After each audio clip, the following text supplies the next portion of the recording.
નમસ્તે મિત્રો, શું તમે ક્યારે વિચાર્યું છે કે જ્યારે આપણે સારી ફિલ્મ જોઈએ છીએ ત્યારે આપણે રડીએ છીએ, હસીએ છીએ કે ડરીએ છીએ? કેમ? શું એ માત્ર એક્ટિંગને કારણે છે? ના, તેની પાછળ એક મોટું વિજ્ઞાન છે જેને આપણે વિઝ્યુઅલ સ્ટોરી ટેલિંગ અને સિનેમેટિક આર્ટ્સ કહીએ છીએ. આજે આપણે જાણીશું કે કેવી રીતે એક ડાયરેક્ટર શબ્દો વિના માત્ર દ્રશ્યોથી આપણી લાગણીઓ સાથે રમે છે. વિઝ્યુઅલ સ્ટોરી ટેલિંગ શું છે? તો સિનેમાનો સુવર્ણ નિયમ છે, બોલો નહીં, બતાવો. જો મારે બતાવવું હોય કે કોઈ પાત્ર ગરીબ છે તો મારે ડાયલોગ બોલવાની જરૂર નથી. માત્ર તેના ફાટેલા ચપ્પલ કે જૂના ઘરની દિવાલો બતાવીને પણ હું એ વાર્તા કહી શકું છું. આને કહેવાય વિઝ્યુઅલ સ્ટોરી ટેલિંગ. દ્રશ્ય એવી રીતે ગોઠવવું કે તે પોતે જ એક વાર્તા કહેતું હોય. સિનેમેટિક આર્ટ્સના મુખ્ય સ્તંભો.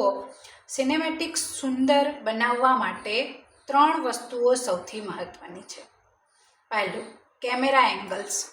જો કેમેરા નીચેથી ઉપર લો એંગલ રાખવામાં આવે તો પાત્ર શક્તિશાળી લાગે છે. જો ઉપરથી નીચે હાઈ એંગલ રાખવામાં આવે તો પાત્ર લાચાર લાગે છે.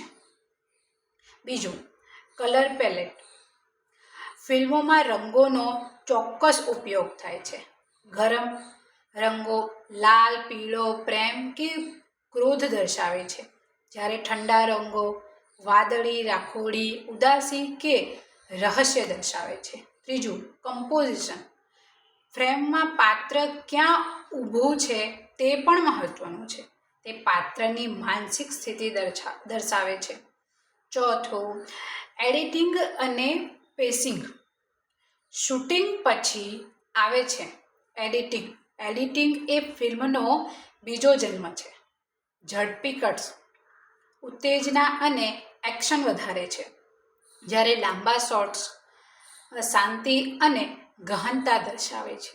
એક સારો એડિટર જાણે છે કે ડાયરેક્ટ કટ મારવો જેથી પ્રેક્ષકોની આંખને પલક પણ ન ઝબકે. ધ્વનિની શક્તિ, સાઉન્ડ ડિઝાઇન.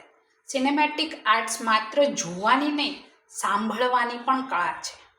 પગરખાંનો અવાજ, પવનનો સુસવાટા કે બેકગ્રાઉન્ડ મ્યુઝિક, આ બધું મળીને એક વાતાવરણ ઊભું કરે છે. ઘણીવાર મ્યુઝિક વગરનો સન્નાટો પણ ડર પેદા કરવા માટે પૂરતો હોય છે. તો મિત્રો, હવે જ્યારે પણ કોઈ ફિલ્મ જુઓ ત્યારે માત્ર તેની વાર્તા નહીં પણ તેના વિઝ્યુઅલ પર ધ્યાન રાખજો. જો તમે પોતે ફિલ્મ મેકર કે કન્ટેન્ટ એક ક્રિએટર બનવા માંગતા હો તો યાદ રાખજો કે તમારી ફ્રેમ દરેક પિક્સેલ કંઈક કહેવો જોઈએ. આ વિડીયો કેવો લાગ્યો કોમેન્ટમાં જણાવજો. જો તમને સિનેમેટિક ગ્રાફિક પર વધુ વિગતવાર વિડીયો ઈચ્છતા હો તો પણ જરૂરથી જણાવજો. લાઈક, શેર અને સબસ્ક્રાઈબ કરવાનું ભૂલતા નહીં. ફરી મળીશું આવા વિડીયો સાથે. ધન્યવાદ.